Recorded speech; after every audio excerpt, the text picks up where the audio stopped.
Good morning. Good morning, Miss. Ma'am. Good morning, Miss. Good morning, ma'am. Good morning.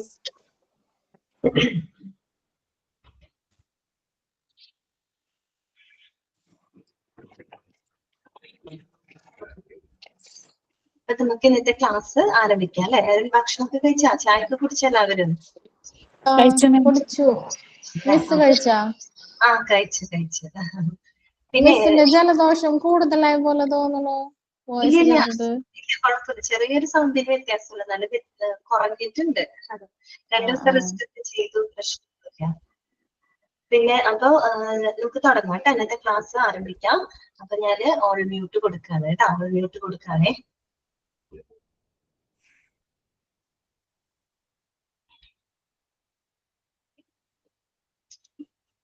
അപ്പൊ എല്ലാവർക്കും good morning കേട്ടോ. എല്ലാവർക്കും good morning. അപ്പൊ നമ്മള് കഴിഞ്ഞ ക്ലാസ്സില് ഓക്കെ ജസ്മിനി, സുഷ, സാദിര എല്ലാവർക്കും ഗുഡ്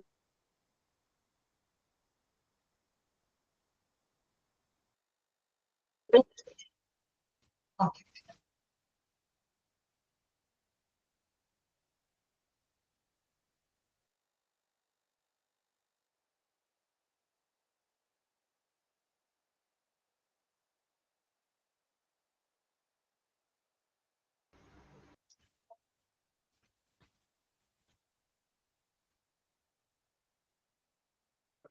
അപ്പൊ നമ്മള് കഴിഞ്ഞ ക്ലാസ്സില് നമ്മൾ എന്തൊക്കെയാ പറഞ്ഞ കുറച്ച് ആക്ടുകളൊക്കെ നമ്മൾ പഠിച്ചിട്ടുണ്ട് അല്ലെ?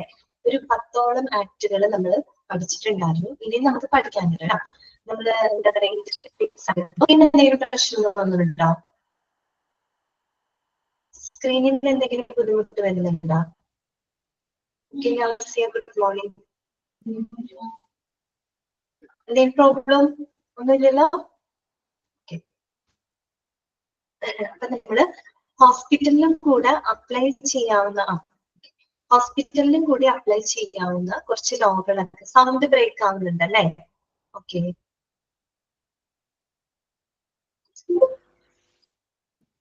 എന്തെങ്കിലും ഉണ്ടെങ്കിൽ പറയൂട്ടാ. ഓക്കെ. അപ്പൊ നമ്മള് ഹോസ്പിറ്റലിലൊക്കെ അപ്ലൈ ചെയ്യാവുന്ന കുറച്ച് ലോകളൊക്കെ കഴിഞ്ഞ ക്ലാസ്സിൽ നമ്മള് പരിചയപ്പെട്ടിരുന്നു. അപ്പൊ നിങ്ങൾ അതെല്ലാം വായിച്ചു എന്ന് ഞാൻ വിചാരിക്കുന്നു കേട്ടോ. അതിന്റെ വർഷങ്ങളൊക്കെ വളരെ ഇമ്പോർട്ടന്റ് ആണ്. മുൻ വർഷത്തില് അതിന്റെ ക്വസ്റ്റ്യൻസ് ഒക്കെ വന്നിട്ടുണ്ട് കേട്ടോ. അതൊക്കെ ഒന്ന് പഠിക്കുമ്പോൾ ശ്രദ്ധിച്ച് പഠിക്കാം. ഇന്ന് നമ്മൾ പഠിക്കാൻ പോകുന്നത് ലോ ഓഫ് തോട്ട്സ് ആണ് കേട്ടോ. Law of thoughts. എന്താണ് തോട്ട്സ് എന്ന് പറഞ്ഞാൽ എന്താണ്? തോട്ട്സ് എന്ന് പറഞ്ഞു കഴിഞ്ഞാല് തെറ്റായിട്ടുള്ള പ്രവൃത്തികളാണ് കേട്ടോ. റോങ്ഫുൾ ആയിട്ടുള്ള ആക്ടുകൾ, അതായത് തെറ്റായിട്ടുള്ള ചില പ്രവർത്തനങ്ങളുമായിട്ട് ബന്ധപ്പെട്ട ചില നിയമങ്ങളെ കുറിച്ചാണ് നമ്മൾ ഇനി പഠിക്കാനായിട്ട് പോകുന്നത്. നമ്മൾ ടോർച്ചർ എന്നൊക്കെ കേട്ടിട്ടില്ലേ? ടോർച്ചർ ചെയ്യാം, മെന്റലി ടോർച്ചർ ചെയ്തു, ഫിസിക്കലി ടോർച്ചർ ചെയ്തു ഒക്കെ നമ്മൾ പറയുന്നത് കേട്ടിട്ടില്ലേ? അതുമായിട്ട് റിലേറ്റഡ് ആയിട്ടുള്ള ഒരു വേർഡ് ആണ് കേട്ടോ തോട്ട്സ് എന്ന് പറയുന്നത്. അതായത് ഇത്രയും ഉദ്ദേശിക്കുന്നുള്ളൂ, മറ്റൊരാൾക്കോ അല്ലെങ്കിൽ അവരുടെ സ്വത്തിനോ അല്ലെങ്കിൽ അവരുടെ അവകാശങ്ങൾക്കോ എന്താണ് ദോഷമോ പരിക്കോ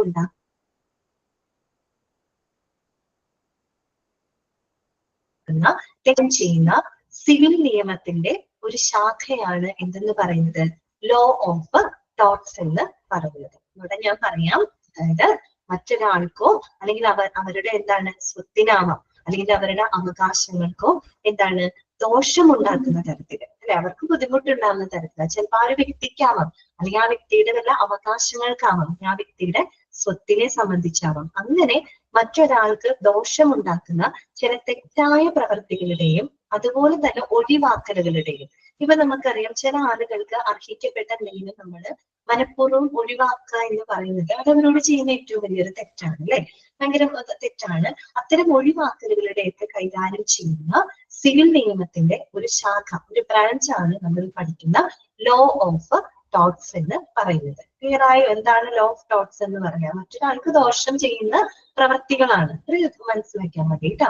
അയാളുടെ സ്വത്തിനാവാം, അയാളുടെ അവകാശത്തിനാവാം, ആ ഒരു വ്യക്തിനെ നമുക്ക് ഏതെങ്കിലും തരത്തിൽ ബുദ്ധിമുട്ടുണ്ടാക്കുന്ന തെറ്റായ ചില പ്രവൃത്തികള്, അതുപോലെ തന്നെ ഒഴിവാക്കലുകള്, അതിനെയൊക്കെ കൈകാര്യം ചെയ്യുന്ന സിവിൽ നിയമത്തിന്റെ ഒരു ശാഖയാണ് ലോ ഓഫ് തോട്ട്സ് എന്ന് പറയുന്നത്. ക്ലിയർ ആണെന്നൊക്കെ നമുക്കൊന്ന് ജസ്റ്റ് വായിക്കാം കേട്ടോ. ആദ്യം തന്നെ നമ്മൾ പഠിക്കുന്നത് ഈ തോട്ട്സ് എന്ന് പറയുന്ന വാക്കിന്റെ എന്താണ് ഒറിജിനേഷൻ എവിടെ നിന്നാണ് ഇത് ഒറിജിനേറ്റ് ചെയ്ത് വന്നേക്കുന്നത് നോക്കാം. The word tort is derived from the Latin word tortus, which means twisted or crooked. എന്താണ് അർത്ഥമാക്കുന്നത്? ട്വിസ്റ്റഡ് എന്ന് പറഞ്ഞാൽ എന്താ ഉദ്ദേശിക്കുന്നത്? വളച്ചൊടിച്ചത് അല്ലെ, വളച്ചൊടിച്ചത്. ക്രൂക്കഡ് എന്ന് പറഞ്ഞാൽ എന്താണ്? വക്രമായത്, വളച്ചൊടിക്കുക, കാര്യങ്ങൾ വളച്ചൊടിക്കുക കേട്ടോ. അങ്ങനെ വളച്ചൊടിച്ചത് അല്ലെങ്കിൽ എന്താ പറയാ ക്രൂക്കഡ് എന്നുള്ള അർത്ഥം വരുന്ന ടോർട്ടസ് എന്ന് പറയുന്ന ലാറ്റിൻ പദത്തിൽ നിന്നുമാണ് ടോട്ട്സ് എന്ന വാക്ക് ഉണ്ടായിരിക്കുന്നത്. നോട്ട് ചെയ്ത് വെക്കാം കേട്ടോ. ഇനി നോക്കൂ, it is defined as any wrong, injury or damage is done to the person for which a civil suit can be brought. നമ്മൾ നേരത്തെ പറഞ്ഞ കാര്യമാണ് അല്ലെ, മറ്റൊരാൾക്ക് പ്രശ്നങ്ങൾ ഉണ്ടാക്കുക, അവരുടെ സ്വത്തിനോ അല്ലെങ്കിൽ അവരുടെ അവകാശങ്ങൾക്കോ അല്ലെങ്കിൽ അവർക്കോ ദോഷമുണ്ടാക്കുന്ന അല്ലെങ്കിൽ പരിക്കുണ്ടാക്കുന്ന ചില തെറ്റായ പ്രവൃത്തികൾ അല്ലെങ്കിൽ ഒഴിവാക്കലുകൾ അതുമായിട്ട് കൈകാര്യം ചെയ്യുന്ന ഒരു സിവിൽ നിയമത്തിന്റെ ഒരു ശാഖയാണ് ലോ ഓഫ് ടോട്ട്സ് എന്ന് പറയുന്നത്. ക്ലിയർ ആണല്ലോ? അപ്പൊ നമുക്ക് അതിന് രണ്ട് എക്സാമ്പിളുകളൊക്കെ പറയാം കേട്ടോ. എന്തൊക്കെയാണ് ടോട്ട്സിൽ പറയുന്ന എക്സാമ്പിളുകൾ, ഏതൊക്കെയാണ്? കുറച്ച് ഉദാഹരണങ്ങളൊക്കെ നമുക്ക് അറിയാവുന്ന കാര്യങ്ങളാണ് കേട്ടോ. ഒന്നാമത്തെ പറയുന്നത് act of wrongful commission, that means unnecessary operations. എന്ന് പറഞ്ഞാല് തെറ്റായ ചില കമ്മീഷന്റെ പ്രവൃത്തികൾ, തെറ്റായ കമ്മീഷൻ പ്രവർത്തനങ്ങൾ. അതായത് തെറ്റായ കമ്മീഷനിലൂടെ ഉദ്ദേശിക്കുന്ന ഏതെങ്കിലും ഒരു ഇൻസ്റ്റിറ്റ്യൂഷനിൽ നടക്കുന്ന തെറ്റായിട്ടുള്ള പ്രവൃത്തികൾ. ഒരു ഇതുപോലെ പറയുന്ന അൺനെസസറി ഓപ്പറേഷൻസ്, അനാവശ്യമായിട്ട് ചെയ്യുന്ന ചില പ്രവർത്തനങ്ങൾ.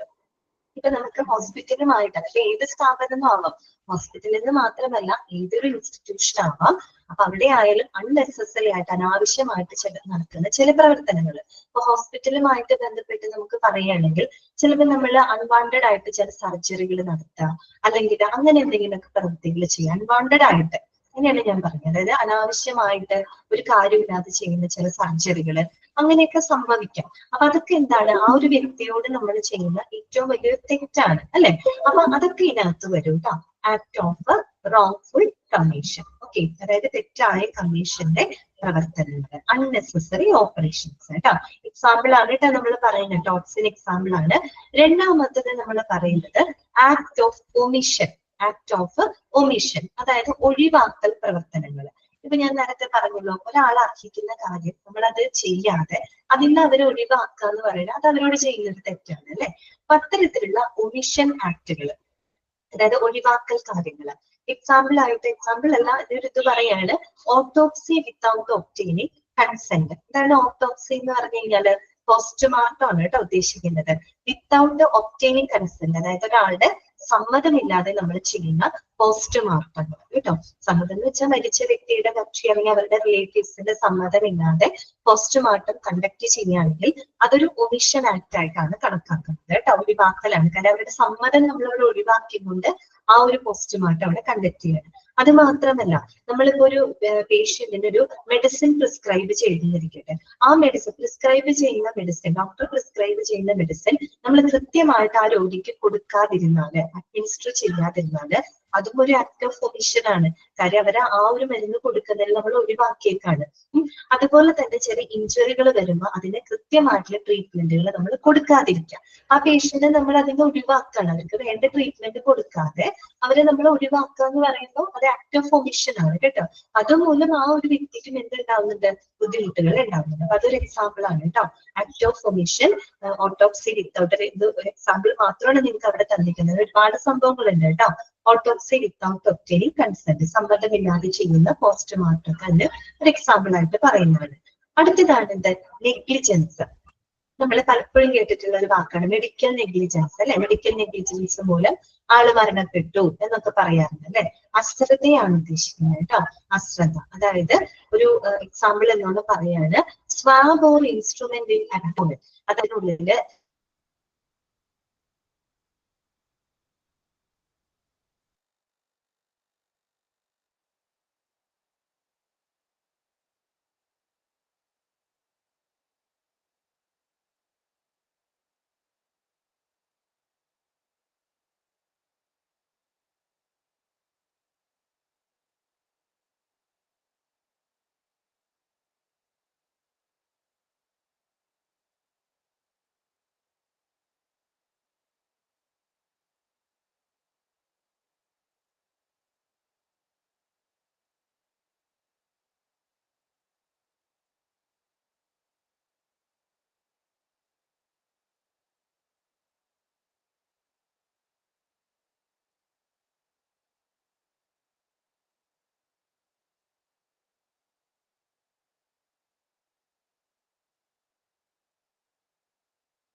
ഇപ്പൊ ഓക്കെ ആണോ? ഓക്കെ ആയിട്ടുണ്ടോ? വീണ്ടും സൗണ്ട് ഒക്കെ കേൾക്കുന്നില്ലേ?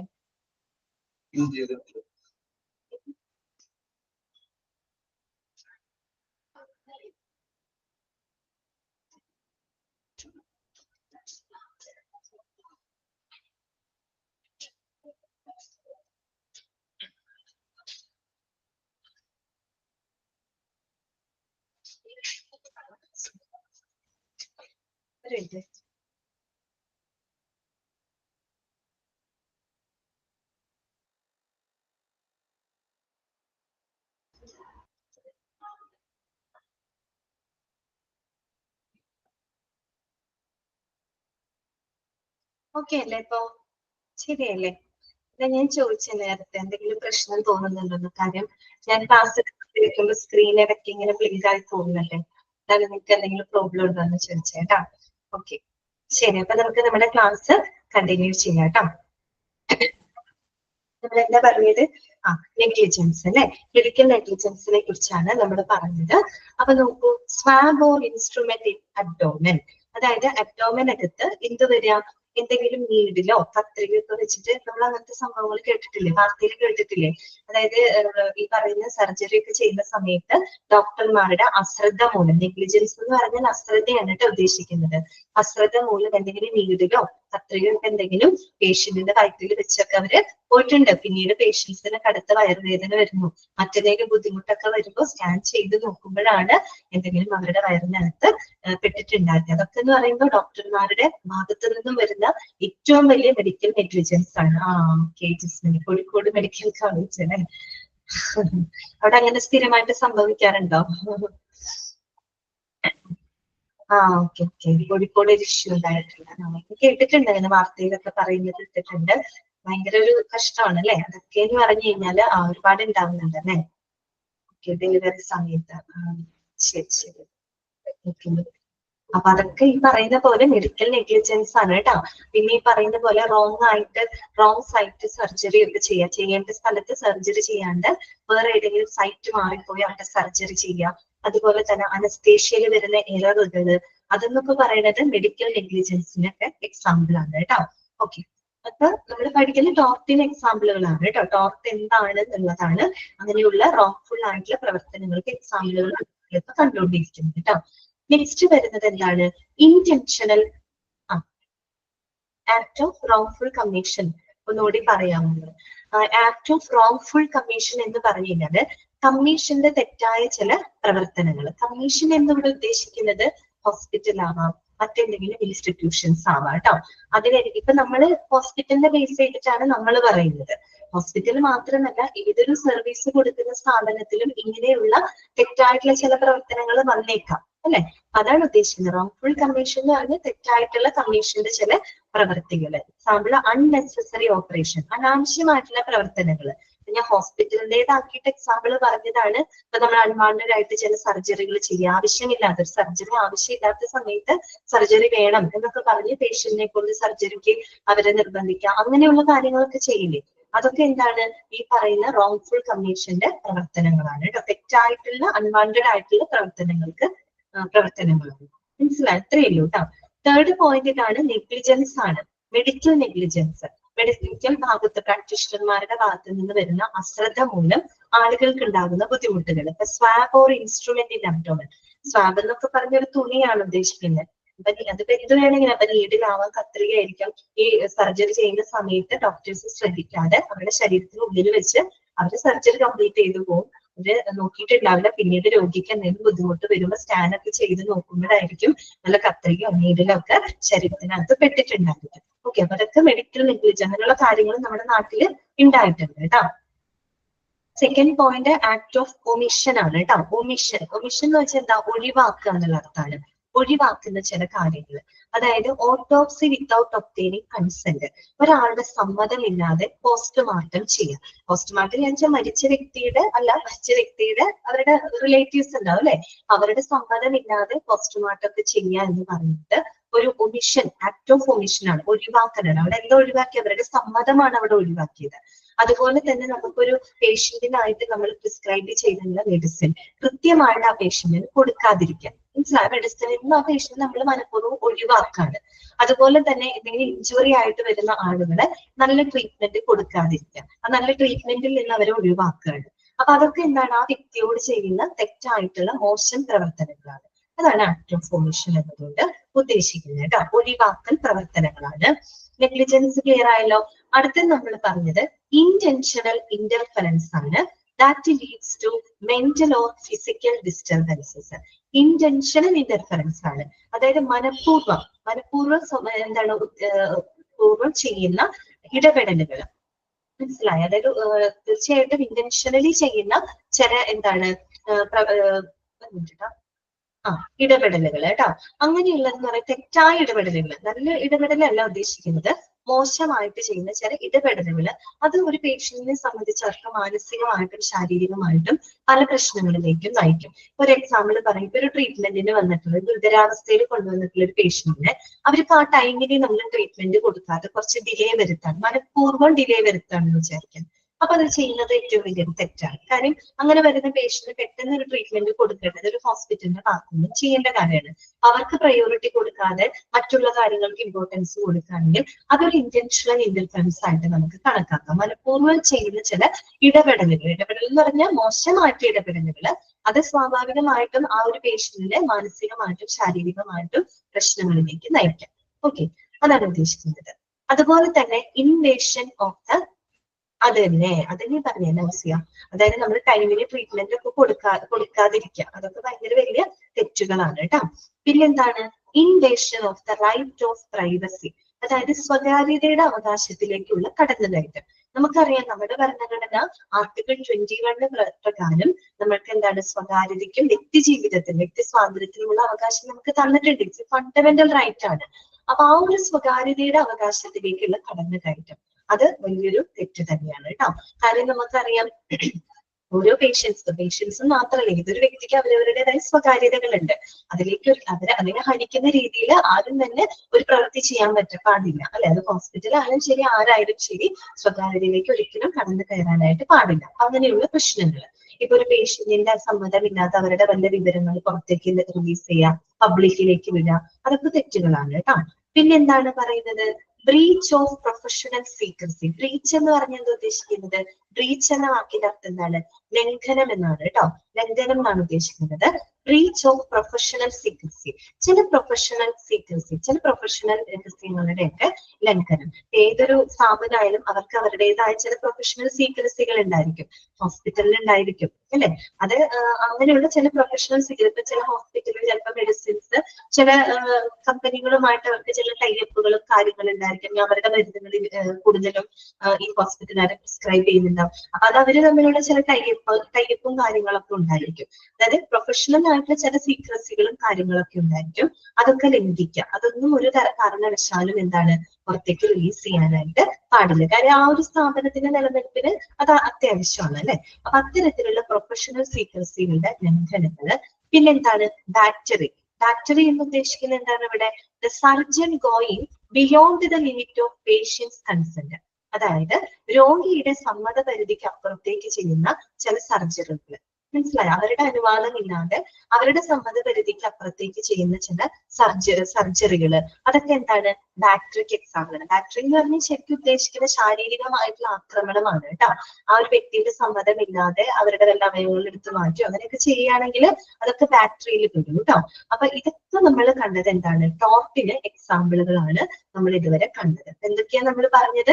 ഒന്ന് തെറ്റായ കമ്മീഷന്റെ അൺവാണ്ടഡ് ആയിട്ടുള്ള പ്രവർത്തനങ്ങള്, അതുപോലെ ഒഴിവാക്കൽ പ്രവർത്തനങ്ങള്, മെഡിക്കൽ നെഗ്ലിജൻസ്, മനഃപൂർവ്വം ചെയ്യുന്ന ചില മോശമായിട്ടുള്ള ഇടപെടലുകള്, സ്വകാര്യതയുടെ അവകാശത്തിലേക്കുള്ള കടന്നുകയറ്റം, ചില പ്രൊഫഷണൽ രഹസ്യങ്ങളെ നമ്മൾ ലംഘിക്കുക, പിന്നെ അതുപോലെ തന്നെ ബാക്ടറി അല്ലെ, അതായത് നമ്മുടെ ഒരു പേഷ്യന്റിന്റെ സമ്മതമില്ലാതെ അനുവാദമില്ലാതെ ചെയ്യുന്ന അൺവാണ്ടഡ് ആയിട്ടുള്ള ചില സർജറികള്, അതൊക്കെ ഇതിനകത്ത് വരും. ബാക്ടറി എന്ന് പറയുന്ന ഒരു ഇത് വരും. ഇതെല്ലാം തന്നെ ടോർട്ടുകൾക്ക് എക്സാമ്പിൾ ആണ് കേട്ടോ. തെറ്റായിട്ടുള്ള പ്രവർത്തനങ്ങൾക്ക് എക്സാമ്പിൾ ആണ്. എന്ന് വെച്ചാൽ മറ്റൊരാൾക്ക് ദോഷം വരുത്തുന്നതായിട്ടുള്ള തെറ്റായ പ്രവൃത്തികളാണ് ഇതൊക്കെ. ഓക്കെ, അപ്പൊ ഇതിനൊക്കെ എന്താണ്, സംരക്ഷണം നൽകുന്ന നിയമങ്ങൾ ഉണ്ട് എന്നാണ് പറയുന്നത് കേട്ടോ. അടുത്തതാണ് ഇതൊക്കെ മനസ്സിലാക്കി വെക്കാവുന്ന കാര്യമുള്ളൂ കേട്ടോ. അടുത്തത് മിസ്സലേനിയസ് ടോർട്ട്സ്. ഇനി നമ്മൾ ഈ പറഞ്ഞത് കൂടാതെ വേറെ അല്ലാത്ത കുറെ ടോർട്ടുകൾക്ക് എക്സാമ്പിൾ ആണ് അവർ പറഞ്ഞത്. Nuisance means inconvenience to public അല്ലെ. ഈ പറയുന്ന പബ്ലിക്കിന് ബുദ്ധിമുട്ടുണ്ടാക്കുന്ന ഇൻകൺവീനിയൻസ് ഉണ്ടാക്കുന്ന ചില ശല്യങ്ങൾ. ഇപ്പൊ ന്യൂയിസൻസ്, ഇപ്പൊ ഹോസ്പിറ്റലിനെ സംബന്ധിച്ച് പറയുകയാണെങ്കിൽ അവിടെ ഒരു നോയ്സ്, ഭയങ്കരമായിട്ട് നോയ്സ് സൗണ്ട് ഉണ്ടാവുന്ന ഒരു ഹോസ്പിറ്റൽ ആണെങ്കിൽ, അല്ലെങ്കിൽ ഇപ്പൊ മെഡിക്കൽ എക്യുപ്മെന്റ്സിന്റെ ഭയങ്കരമായിട്ടുള്ള ശബ്ദങ്ങള്, മറ്റു പല അവരുടെ സംസാരങ്ങളുടെ ശബ്ദങ്ങള്, അതായത് ഒരു പേഷ്യന്റിന് ഏതെങ്കിലും തരത്തില് ഇൻകൺവീനിയൻസ് ഉണ്ടാക്കുന്ന തരത്തിലുള്ള പ്രശ്നങ്ങളായിരിക്കാം. അങ്ങനെയൊക്കെ ഉള്ളതുണ്ടെങ്കിൽ അതൊക്കെ ടോർട്ടുകൾക്ക് എക്സാമ്പിൾ ആണ് കേട്ടോ, ന്യൂയിസൻസസ്. ഓക്കെ, പിന്നെന്താണ് മിസ്റെപ്രസെന്റേഷൻ. ബ്രാക്കറ്റിൽ കൊടുത്തിട്ടുണ്ട് ഡെസീറ്റ്. മിസ്റെപ്രസെന്റേഷൻ എന്ന് പറഞ്ഞാൽ എന്താണ്? തെറ്റായി അവതരിപ്പിക്കുക അല്ലെ. തെറ്റായിട്ട് നമ്മൾ എന്ത് ചെയ്യുക, അവതരിപ്പിക്കുക. അതായത് മോശമായിട്ടുള്ള ഒരു ഇമേജ് കൊടുക്കുക. അതിപ്പോ മീഡിയാസിലാവാം, മറ്റെന്തെങ്കിലും വാർത്തകളിലാവാം, ഇല്ലാത്ത കാര്യങ്ങളെ അതങ്ങനെ സംഭവിച്ചു, അങ്ങനെ അവിടെ നടന്നിട്ടുണ്ട് എന്നൊക്കെ പറഞ്ഞിട്ട് തെറ്റായിട്ട് അവതരിപ്പിക്കുക. അതെന്ന് പറയുന്നത് ഡെസീറ്റിന് തുല്യമാണ്, അതായത് വഞ്ചന ചെയ്യുന്നതിന് തുല്യമാണ് കേട്ടോ ഈ പറയുന്ന എന്താണ് മിസ്റെപ്രസെന്റേഷൻ. പ്രത്യേകമായിട്ട് ഇപ്പൊ പറയുകയാണെങ്കിൽ തെറ്റായി അവതരിപ്പിക്കാന്ന് പറയുമ്പോൾ ഇപ്പൊ ചിലപ്പോ ഒരു ഹോസ്പിറ്റലിന് ധാരാളമായിട്ട് പേഷ്യൻസിന് കിട്ടേണ്ടതുണ്ട്. അപ്പൊ പേഷ്യൻസിന് കിട്ടാനായിട്ട് അവര് ചിലപ്പോ ഇല്ലാത്ത വല്ല ഫിസിഷ്യൻ അവിടെ ഉണ്ട്, അല്ലെങ്കിൽ അങ്ങനെയുള്ള ട്രീറ്റ്മെന്റ് ഇവിടെ ഹോസ്പിറ്റലിൽ കൊടുക്കുന്നുണ്ട് എന്നൊക്കെ ആളുകളെ തെറ്റായിട്ട് നമ്മൾ പറഞ്ഞു കൊടുക്കുക. അല്ലെങ്കിൽ അവിടെ ഇങ്ങനെ ഒരു ട്രീറ്റ്മെന്റ് ഉണ്ട്, ഇവിടെ വന്നോളൂ, ഇവിടെ ഇങ്ങനെ ഒരു ഫിസിഷ്യൻ ഉണ്ട്, ആ ട്രീറ്റ്മെന്റിന് സ്പെഷ്യലൈസ് ചെയ്തിട്ടുള്ള എന്താ പറയാ ഫിസിഷ്യൻ ഉണ്ട് എന്നൊക്കെ പറയാം. ചിലപ്പോ അങ്ങനെ ഒരു ഫിസിഷ്യൻ തന്നെ ഉണ്ടാവണമെന്നില്ല. ഓക്കെ, അങ്ങനെയൊക്കെ നമ്മൾ മിസ്റെപ്രസെന്റ് ചെയ്യുക, തെറ്റായിട്ട് നമ്മൾ അവതരിപ്പിക്കാം. അപ്പൊ ആ ഒരു വ്യക്തിനെ ഡെസീറ്റ് ചെയ്യുന്നതിന് തുല്യമാണ് അല്ലെ, വഞ്ചിക്കുന്നതിന് തുല്യമാണ്. അതൊക്കെ ടോർട്ടിൽ വരുന്ന കാര്യങ്ങളാണ് കേട്ടോ. പിന്നെന്താണ് ഡിഫേമേഷൻ. ഡിഫേമേഷൻ എന്ന് പറഞ്ഞാൽ എന്താണ്?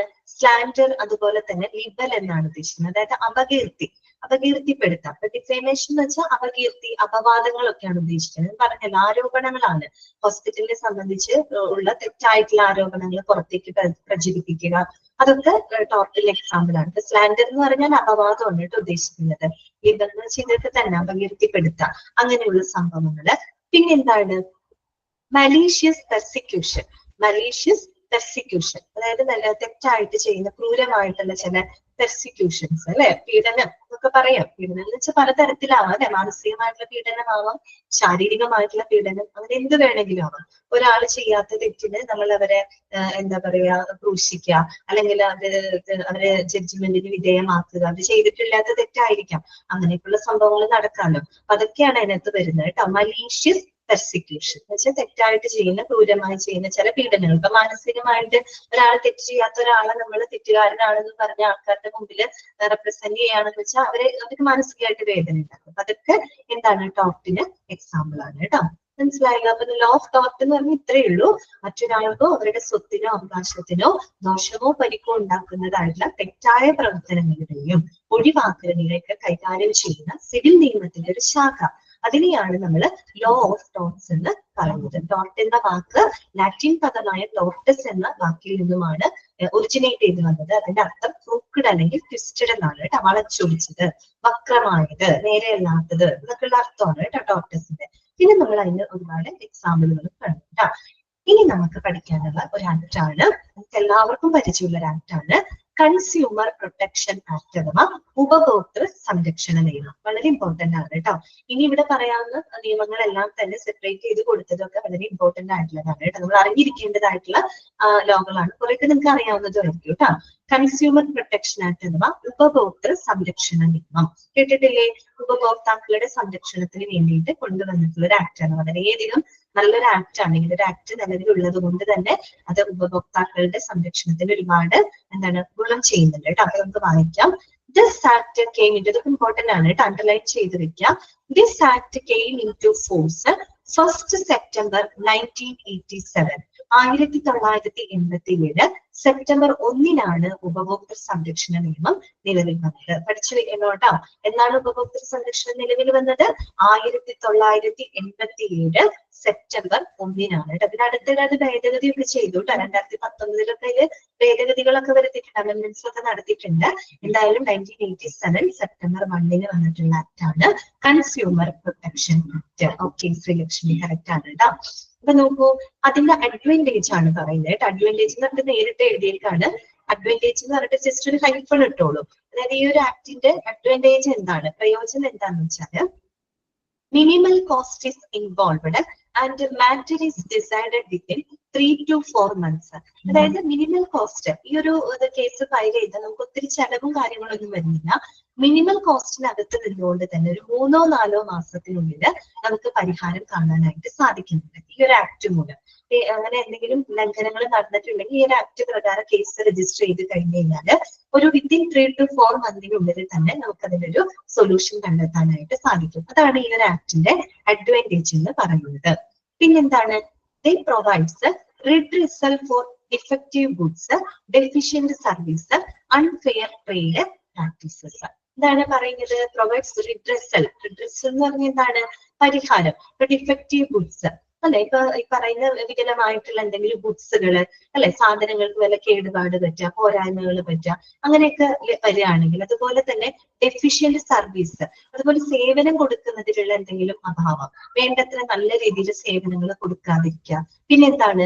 അൺഫെയർ ട്രേഡ് പ്രാക്ടീസസ്, അന്യായമായിട്ടുള്ള വ്യാപാര സമ്പ്രദായം. അതായത് ഇപ്പൊ ഈ പറയുന്ന ഉപഭോക്താക്കളുടെ സ്വാതന്ത്ര്യത്തിന് പരിമിതപ്പെടുത്തുന്ന രീതിയിൽ ന്യായമല്ലാത്ത ചില വ്യാപാര സമ്പ്രദായങ്ങൾ മൂലം നഷ്ടം വരും, ഉപഭോക്താവിന് നഷ്ടം വരിക, അല്ലെങ്കിൽ മോശമായിട്ടുള്ള ഒരു സേവനം അവർക്ക് കൊടുക്കുക, മോശമായിട്ട് കേടുപാട് വന്നതോ പോരായ്മകളോ ഉള്ളതായിട്ടുള്ള സാധനങ്ങളൊക്കെ കൊടുക്കുക. അങ്ങനെയൊക്കെയുള്ള പ്രശ്നങ്ങളിൽ നിന്ന് ഉപഭോക്താവിനെ സംരക്ഷിക്കുന്നതിന് അല്ലെങ്കിൽ അത്തരം പ്രശ്നങ്ങൾക്ക് സൊല്യൂഷൻ കണ്ടെത്തുന്നതിന് വേണ്ടിയിട്ട് കൊണ്ടുവന്നിട്ടുള്ള ആക്ട് ആണ് കൺസ്യൂമർ പ്രൊട്ടക്ഷൻ ആക്ട് 1987. സെപ്റ്റംബർ 1 വന്ന നിയമമാണ്. അറിയാലോ, നമുക്ക് അറിയാവുന്ന കാര്യമാണ്. ഇനി എന്താണ്? അപ്പൊ നിങ്ങളോട് ചോദിക്കാണ്ട ആക്ട്, ഏത് ആക്ട് ആണ് ഈ പറയുന്ന കൺസ്യൂമറിനെ പ്രൊട്ടക്ട് ചെയ്യുന്നത് വെച്ചാൽ that is consumer protection act 1987. ഇനി ആരാണ് കൺസ്യൂമർ? ഓൾറെഡി നിങ്ങൾ പഠിച്ച കാര്യമാണ്. ആരാണ് കൺസ്യൂമർ എന്ന് പറഞ്ഞു കഴിഞ്ഞാല് A person who hires any services for any considerations അല്ലെ, ഈ പറയുന്ന സേവനങ്ങൾ എടുക്കുന്ന വ്യക്തിയാണ് അല്ലെ. A person who hires any services for any consider, എന്തെങ്കിലും പരിഗണനകൾക്കായിട്ട് ഏതെങ്കിലും സേവനങ്ങൾ എടുക്കുന്ന വ്യക്തിയെയാണ് നമ്മൾ എന്തെന്ന് പറയുന്നത്? ഉപഭോക്താവ് അഥവാ കൺസ്യൂമർ എന്ന് പറയുന്നത്. പറഞ്ഞു വെക്കാട്ടെ, കൺസ്യൂമർ ഒക്കെ നിങ്ങൾക്ക് അറിയാവുന്ന കാര്യമാണ്. ഇനി നോക്കാം, എഫിഷ്യൻസി, അഭാവം. എന്തിന്റെ അഭാവമാണ് ഇവിടെ ഉദ്ദേശിക്കുന്നത്? ഉപഭോക്താവിന് വരാവുന്ന അഭാവങ്ങൾ എന്തൊക്കെയാണ്? നമ്മൾ നേരത്തെ പറഞ്ഞ അതേ പോയിന്റുകളൊക്കെ തന്നെയാണ് കേട്ടോ ഇവിടെ പറയുന്നത്. നോക്ക്, A fault, imperfection, short coming or inadequacy in the quality, nature and manner of performance of a contract or otherwise in relation to the service. അതായത് ഉപഭോക്താക്കൾക്ക് ഉണ്ടായേക്കാവുന്ന അഭാവങ്ങൾ എന്തൊക്കെയാണ്? ഒന്ന് പറയുന്നത് fault, imperfection or short Cummings. എന്നാൽ നമ്മൾ വാങ്ങുന്നത്, ഞാൻ നേരത്തെ പറഞ്ഞല്ലോ, സാധനങ്ങൾ വാങ്ങുമ്പോൾ എനിക്ക് കേടുപാടുകൾ വരാം, മോശമായിട്ടുള്ള തന്നെ സാധനങ്ങൾ വരിക. അത് മാത്രമല്ല, എന്തെങ്കിലും ഇംപെർഫെക്ഷൻസ്, കിട്ടിയ സാധനത്തിൽ എന്തെങ്കിലും ഇംപെർഫെക്ഷൻ ഉണ്ടാവുക അല്ലെ, പോരായ്മകൾ ഉണ്ടാവുക, ഷോർട്ട് കമ്മിങ്സ്. പിന്നെന്താണ്? Inadequacy in the quality, nature and manner of performance of A contract. ഇപ്പൊ വാങ്ങുന്ന സാധനത്തിന് വേണ്ടത്ര ഗുണമില്ലാതിരിക്കുക, ഗുണനിലവാരമില്ലാതിരിക്കുക, അതാണ് ഇനാഡിക്വസി ഇൻ ക്വാളിറ്റി, അതിന്റെ നേച്ചർ. പിന്നെ മാനർ ഓഫ് പെർഫോമൻസ്, അത് വേണ്ടത്ര നല്ല രീതിയിൽ പ്രവർത്തിക്കുന്നത്. ഇപ്പൊ ഒരു ഇലക്ട്രോണിക് ഉപകരണം വാങ്ങിച്ചു, അവര് പറയുന്ന രീതിയിൽ നല്ല രീതിയിൽ അത് വരുമ്പോ കൊണ്ട് വന്നു കഴിഞ്ഞപ്പോ അത് പ്രവർത്തിക്കുന്നില്ല, അങ്ങനെയൊക്കെ വരാലോ. പ്രകടനത്തിൽ വരുന്ന ചില മോശങ്ങള്. Or otherwise in relation to the service, അതും അല്ലെങ്കിൽ എന്തും ആവാം, അവർക്ക് കൊടുക്കുന്ന സേവനങ്ങളുമായിട്ട് ബന്ധപ്പെട്ട് വരുന്ന എന്തെങ്കിലും പോരായ്മകളാവാം. ഇതൊക്കെയാണ് ഒരു ഉപഭോക്താവിന് വരുന്ന പ്രശ്നങ്ങൾ. സാധനങ്ങൾക്ക് കേടുപാടുകൾ വരാം, മോശം സംഭവിക്കാം, അല്ലെങ്കിൽ എന്താ പറയുക, നിയമാനുസൃതമായിട്ട് നിർണ്ണയിക്കപ്പെട്ടിട്ടുള്ളതിനേക്കാളും കൂടുതൽ വില ഈടാക്കുക, സാധനത്തിന് കൂടുതൽ വില ഈടാക്കുക ചില ആൾക്കാർ. അതുപോലെ തന്നെ എന്താണ് എക്സ്പയറി ഡേറ്റ് കഴിഞ്ഞിട്ടുള്ള സാധനങ്ങൾ ആളുകൾ കൊടുത്ത് ചിലർ അങ്ങനെ ചെയ്യും. അതായത് എക്സ്പയറി ഡേറ്റ് കഴിഞ്ഞിട്ടുണ്ടാവും, പക്ഷെ അതിന്റെ മുകളിൽ പല സ്റ്റിക്കർ വരെ ഒട്ടിച്ചു വെക്കും. പുതിയ എക്സ്പയറി ഡേറ്റ് അടിച്ച് അതിന്റെ മുകളിൽ സ്റ്റിക്കർ ഒട്ടിച്ചു വെച്ചിട്ട് അവരത് സെല് ചെയ്യും. സാധനം കേടായിട്ടുള്ളതായിരിക്കും. അപ്പൊ അങ്ങനെയുള്ള പ്രവർത്തനങ്ങൾ ചെയ്യാം. അതുപോലെ തന്നെ എന്താണ് ഈ പറയുന്ന കസ്റ്റമേഴ്സിന്റെ എണ്ണം വിൽപ്പന ത്വരിതപ്പെടുത്താൻ വേണ്ടിയിട്ട് തെറ്റായിട്ടുള്ള ചില പരസ്യങ്ങൾ പ്രചരിപ്പിക്കുക, അല്ലെ, തെറ്റായിട്ടുള്ള പരസ്യങ്ങൾ നടത്താം. പിന്നെ നമ്മൾ ഈ പറഞ്ഞ പോലെ എന്താണ് അവരുടെ സ്വാതന്ത്ര്യത്തിന് ഹനിക്കുന്ന രീതിയിൽ ന്യായമല്ലാത്ത വ്യാപാരം നടത്തിയിട്ട് ഉപഭോക്താവിന് നഷ്ടം ഉണ്ടാക്കുക. ഇങ്ങനെയൊക്കെയുള്ള പ്രവർത്തനങ്ങൾ വന്നു കഴിഞ്ഞാൽ നമുക്ക് എന്ത് ചെയ്യാം? കൺസ്യൂമർ പ്രൊട്ടക്ഷൻ ആക്ട് പ്രകാരം കേസ് രജിസ്റ്റർ ചെയ്ത ഉപഭോക്താവിന് അതിന് സൊല്യൂഷൻ നമുക്ക് ലഭിക്കുന്നതാണ് കേട്ടോ. അപ്പൊ ഏറ്റവും നല്ലൊരു ആക്ട് ആണെന്ന് മനസ്സിലാക്കി വെക്കാം. നമ്മുടെ നാട്ടിലൊക്കെയാണ് ഇങ്ങനത്തെ പ്രശ്നങ്ങളൊക്കെ കൂടുതൽ വരുന്നത്. പക്ഷെ ഗൾഫ് കൺട്രീസിലൊന്നും അങ്ങനെയൊന്നും ഉണ്ടാവില്ല. അവിടെയൊക്കെ എക്സ്പയറി ഡേറ്റ് കഴിഞ്ഞ സാധനമൊക്കെ വെച്ച് കഴിഞ്ഞാൽ ഉടനെ തന്നെ അവർ സീൽ ചെയ്ത ആ ഷോപ്പ് തന്നെ പൂട്ടി സീൽ ചെയ്തവർ പോകും. പിന്നീട് ഒരു കാരണവശാലും തുറക്കാൻ പോലും പറ്റില്ല. പക്ഷെ നമ്മുടെ നാട്ടിൽ അങ്ങനെയല്ല, അല്ലെ? സൂപ്പർ മാർക്കറ്റിലും മറ്റൊക്കെ എന്താണ് ചിലപ്പോൾ ഇങ്ങനെയൊക്കെയുള്ള ഇത് നടക്കുന്നുണ്ട് കേട്ടോ. ഉപഭോക്താവിന് സംരക്ഷണം കൊടുക്കാൻ വേണ്ടിയിട്ടാണ്. മനസ്സിലായി? നമുക്കറിയാം. ഓക്കെ, നെക്സ്റ്റ് സർവീസ് നോക്കൂ. Service of any description excluding free service, സൗജന്യ സേവനം ഒഴികെയുള്ള സേവനങ്ങൾക്കാണ് കേട്ടോ ഈ ഒരു ആക്ട് ബാധകമാകുന്നത്. സൗജന്യ സേവനത്തിന് പോരായ്മകൾ ഒരിക്കലും പറയേണ്ട ആവശ്യമില്ല, സൗജന്യമായിട്ട് കിട്ടുന്നതാണ്. അപ്പൊ അതിന് വേണ്ട അതല്ലാത്ത സർവീസുകൾക്കൊക്കെ വരുന്ന പോരായ്മകൾക്ക് നമുക്ക് ഈ ഒരു ആക്ട് ഫയൽ ചെയ്യാവുന്നതാണ് കേട്ടോ. ഇനി നോക്കൂ, ടൈം ലിമിറ്റേഷനെ കുറിച്ചാണ് പറയുന്നത്. എന്താണ് അത്? ഇമ്പോർട്ടന്റ് ആണ് കേട്ടോ, ഒന്ന് നോട്ട് ചെയ്ത് വെക്കാം. A claim four compensation under CPA. CPA എന്താണ്? Consumer protection act must be filed within 3 years. അതായത് ഈ ഉപഭോക്തൃ സംരക്ഷണ നിയമപ്രകാരമുള്ള കേസുകൾ വിത്തിൻ 3 years, 3 വർഷത്തിനുള്ളിൽ അത്തരം കേസുകൾ ഫയൽ ചെയ്തിരിക്കണം. എന്തെങ്കിലും ഒരു നമുക്കൊരു ബുദ്ധിമുട്ട് ഉണ്ടായിട്ടുണ്ടെങ്കിൽ നമ്മൾ വിത്തിൻ 3 years, ആ വർഷം നോട്ട് ചെയ്യാം കേട്ടോ. വിത്തിൻ 3 years ആണ്, 3 വർഷത്തിനുള്ളിൽ ആ ഒരു കേസ് നമ്മൾ ഫയൽ ചെയ്തിരിക്കണം. ഓക്കെ, 3 വർഷമാണ് കേട്ടോ. ചിലപ്പോൾ ഓപ്ഷനിൽ 4, 5, 10 എന്നൊക്കെ പറഞ്ഞു തരും. അപ്പൊ നിങ്ങൾ ഓർക്കുക, വിത്തിൻ 3 yearsനുള്ളിൽ വേണം അത്തരം കേസുകൾ ഫയൽ ചെയ്യാനായിട്ട്. അടുത്തത് പറയുന്നത് national forum deals cases greater than 30 lakhs. നമ്മൾ പറഞ്ഞല്ലോ ഉപഭോക്തൃ സംരക്ഷണ നിയമപ്രകാരം ഈ പറയുന്ന ഉപഭോക്തൃ കോടതികളൊക്കെ ഉണ്ട്. കോടതികൾക്ക് പുറമെ ഈ പറയുന്ന ത്രിതല ഉപദേശക സമിതികളുണ്ട്. അതായത് പഞ്ചായത്ത്, ഈ പറയുന്ന സെൻട്രൽ ഇതുണ്ട്, അതായത് കേന്ദ്ര ഉപദേശക സമിതി ഉണ്ട്, അതുപോലെ സംസ്ഥാന ഉപദേശക സമിതി ഉണ്ട്, ജില്ലയിലെ പ്രശ്നങ്ങൾ നോക്കാനായിട്ട് ജില്ലാ ഉപദേശക സമിതികളൊക്കെ ഉണ്ട്, ഉപഭോക്തൃ സംരക്ഷണ സമിതികളുണ്ട്. അപ്പൊ അതിന്റെ ആ ഒരു റേഞ്ച് നോട്ട് ചെയ്ത് വെക്കാം. 30 ലക്ഷമോ അതിൽ കൂടുതലോ ഉള്ള കേസുകളാണെങ്കിൽ എവിടെയാണ് ഹാൻഡിൽ ചെയ്യുക? നാഷണൽ ഫോറത്തിലായിരിക്കും കേട്ടോ. അതായത് കേന്ദ്ര ഉപഭോക്തൃ സംരക്ഷണ കൗൺസിലായിരിക്കും അത്തരം കേസുകൾ കൈകാര്യം ചെയ്യുക. നോട്ട് ചെയ്ത് വെക്കുക കേട്ടോ. 30 ലക്ഷമോ അതിൽ കൂടുതലോ വരുന്ന കേസുകളാണെങ്കിൽ അതൊക്കെ കൈകാര്യം ചെയ്യുന്നത് നാഷണൽ ഫോറത്തിലായിരിക്കും കേട്ടോ. രണ്ടാമത്തത് state forum greater than 5 lakhs. അതേസമയം 5 ലക്ഷമോ 5 ലക്ഷത്തിൽ കൂടുതലോ ഉള്ള കേസുകളാണെങ്കിൽ എവിടെയായിരിക്കും പരിഹാരം കാണുക? സ്റ്റേറ്റ് ഫോറത്തിലായിരിക്കും കേട്ടോ, സംസ്ഥാന ഉപഭോക്തൃ സംരക്ഷണ കൗൺസിലായിരിക്കും. ഇനി നോക്കിയേ, district forum up to 5 lakhs. ഇനി 5 ലക്ഷം വരെയുള്ളത്, 5 ലക്ഷം വരെയുള്ള കേസുകളാണെങ്കിൽ അത് ജില്ലാ ഉപഭോക്തൃ സംരക്ഷണ സമിതിയിലായിരിക്കും അത്തരം കേസുകൾ കൈകാര്യം ചെയ്യാം. മനസ്സിലാക്കും? 30 ലക്ഷം അതിൽ കൂടുതലാണെങ്കിലോ എന്തായിരിക്കും? നാഷണൽ ഫോറത്തിലായിരിക്കും. ഇനി 5 ലക്ഷമോ അതിൽ കൂടുതലാണെങ്കിൽ അത് സ്റ്റേറ്റ് കൗൺസിലായിരിക്കും വരിക. 5 ലക്ഷം വരെയുള്ളതാണെങ്കിൽ അതെവിടെയായിരിക്കും? ഡിസ്ട്രിക്ട് കൗൺസിലായിരിക്കും അത്തരം കേസുകൾ എന്ത് ചെയ്യുക? പരിഹരിക്കുക കേട്ടോ. അതൊന്ന് നോട്ട് ചെയ്ത് വെക്കുക. കൺസ്യൂമർ പ്രൊട്ടക്ഷൻ ഇത്രയേ ഉള്ളൂ. കൺസ്യൂമർ പ്രൊട്ടക്ഷൻ ആക്ട് പഠിച്ചു വെക്കുക. 1987 സെപ്റ്റംബർ 1-നാണ് വന്നത്. ഉപഭോക്താവിന് സംരക്ഷണം കൊടുക്കുന്ന ഒരു എന്താ പറയാ ആക്ട് ആണെന്ന് മനസ്സിലാക്കി വെക്കുക. പിന്നെ ഈ ഒരു ആക്ട് പ്രകാരം 3 വർഷത്തിനുള്ളിൽ കേസ് നമ്മൾ ഫയൽ ചെയ്തിരിക്കണം. 30 ലക്ഷം അതിൽ കൂടുതലാണെങ്കിൽ നാഷണൽ ഫോറത്തിലും, 5 ലക്ഷം അതിൽ കൂടുതലാണെങ്കിൽ സ്റ്റേറ്റ് കൗൺസിലും, 5 ലക്ഷം വരെയുള്ള കേസാണെങ്കിൽ ഡിസ്ട്രിക്ട് കൗൺസിലായിരിക്കും അതിനുള്ള പരിഹാരം കാണുന്നത്. ഓക്കെ, ഇത്രയേ ഉള്ളൂ കേട്ടോ. നെക്സ്റ്റ് വരുന്നതാണ് പേഷ്യന്റ് ബിൽ ഓഫ് റൈറ്റ്സ് കേട്ടോ. പേഷ്യന്റ് ബിൽ ഓഫ് റൈറ്റ്സ് ഇനി നമ്മൾ പഠിക്കുന്നത് ഡെഫിഷ്യൻസി എന്ന് പറഞ്ഞാൽ വേറെ ഒന്നും അല്ല ഉദ്ദേശിക്കുന്നത്. A fault, imperfection, short coming or inadequacy in the quality, nature and manner of performance of a contract or otherwise in relation to the service. ഒരു ഉപഭോക്താവിന് എന്തൊക്കെ അഭാവങ്ങൾ ഉണ്ടാവുമെന്നാണ് പറയുന്നത്. ഒരു ഉപഭോക്താവിന് ഒരു പക്ഷെ അവർക്ക് കിട്ടുന്ന ഉത്പന്നത്തിൽ എന്തെങ്കിലും ഫാൾട്ട് വരാം, മനസ്സിലായി, എന്തെങ്കിലും കേടുപാടുകൾ സംഭവിക്കാം, ഇംപെർഫെക്ഷൻസ് വരാം, പോരായ്മകൾ ഉണ്ടായിരിക്കാം. അതുപോലെ ഷോർട്ട് കമ്മിങ് എന്ന് വെച്ചാൽ പോരായ്മ തന്നെയാണ് ഉദ്ദേശിക്കുന്നത്. അതുപോലെ തന്നെ കിട്ടുന്ന സാധനത്തിന്റെ ഗുണനിലവാരത്തില്, അതിന്റെ നേച്ചറില്, അത് പെർഫോമൻസില്, അതിലൊക്കെ എന്താണ് പോരായ്മകൾ ഉണ്ടായിരിക്കാം. അതുകൂടാതെ അവർക്ക് കൊടുക്കുന്ന സർവീസ് മോശമാവാം, കൊടുക്കുന്ന സേവനങ്ങള് സ്പീഡ് കൂടുന്നുണ്ടാ. ഓക്കെ, അതായത് ഇതൊക്കെ നിങ്ങൾക്ക് അറിയാവുന്ന കാര്യമല്ലേ എന്ന് ഓർത്തിട്ടാണ് കേട്ടോ ഞാൻ സ്പീഡിൽ പറയുന്നത്. കൺസ്യൂമർ പ്രൊട്ടക്ഷൻ ആക്ട്, അപ്പൊ അത് വെച്ചിട്ടാണ് ഞാൻ സ്പീഡിൽ പറഞ്ഞത് കേട്ടോ. അതായത് ഈ ആളുകൾക്ക് കിട്ടുന്ന സേവനം ഉണ്ടല്ലോ, സേവനങ്ങൾ മോശമായിട്ട് കൊടുക്കുക, അപ്പൊ മോശമായിട്ടുള്ള രീതിയിൽ കസ്റ്റമറിനോട് ബിഹേവ് ചെയ്യുക, അതൊക്കെ എന്ന് പറയുന്നത് അവർക്ക് കൊടുക്കുന്ന സേവനത്തിൽ വരുത്തുന്ന പ്രശ്നങ്ങളാണ്. അങ്ങനെയുള്ളതൊക്കെ ഉണ്ടായിക്കഴിഞ്ഞാൽ നമുക്ക് കൺസ്യൂമർ പ്രൊട്ടക്ഷൻ ആക്ട് പ്രകാരം കേസ് രജിസ്റ്റർ ചെയ്യാവുന്നതാണ്. കസ്റ്റമർ എന്ന് പറയുന്നതാണ് കിന്ന്. ഓക്കെ, കസ്റ്റമറിനെ സാറ്റിസ്ഫൈ ചെയ്യാന്നുള്ളതാണ് ഏറ്റവും പ്രധാനപ്പെട്ട കാര്യം. അവർക്ക് എന്തെങ്കിലും ബുദ്ധിമുട്ടുകൾ വന്നു കഴിഞ്ഞാൽ അത് എന്താണ്, നമുക്ക് ഇങ്ങനെ ആക്ട് പ്രകാരം നമുക്ക് ആ കേസ് ഫയൽ ചെയ്യാവുന്നതാണ്. മനസ്സിലായല്ലോ? ഡെഫിഷ്യൻസി ആർക്ക് വരുന്ന ഡെഫിഷ്യൻസി ആണ്? ആക്ടിന്റെ ഡെഫിഷ്യൻസി അല്ല കേട്ടോ പറയുന്നത്. ഉപഭോക്താവിന് സംഭവിക്കുന്ന അഭാവങ്ങൾ എന്തൊക്കെയാവാം, അതായത് അവർ പോകുന്ന സ്ഥലത്ത് അവർക്ക് കിട്ടുന്ന ഡെഫിഷ്യൻസികൾ എന്തൊക്കെയാവാം, അതിനെ കുറിച്ചാണ് അവിടെ പറഞ്ഞത് കേട്ടോ. ചോദിച്ച ആൾക്ക് ക്ലിയർ ആയെന്ന് വിചാരിക്കുന്നു കേട്ടോ. ഇനി നെക്സ്റ്റ് വരുന്നതാണ് പേഷ്യന്റ് ബിൽ ഓഫ് റൈറ്റ്സ് കേട്ടോ. പേഷ്യന്റ് ബിൽ ഓഫ് റൈറ്റ്സ്, അതായത് എന്തെങ്കിലും പ്രശ്നമുണ്ടോ? ക്ലിയർ അല്ലേ ഇത്? ഓക്കെ അല്ലേ? ഇനി എന്തെങ്കിലും മനസ്സിലാവാനുണ്ടോ? ഇല്ലല്ലോ. ഇനി പേഷ്യന്റ് ബിൽ ഓഫ് റൈറ്റ്സ് ആണ് കേട്ടോ. രോഗിയുടെ അവകാശങ്ങളെ കുറിച്ചാണ് ഇനി നമ്മൾ പഠിക്കാനായിട്ട് പോകുന്നത്.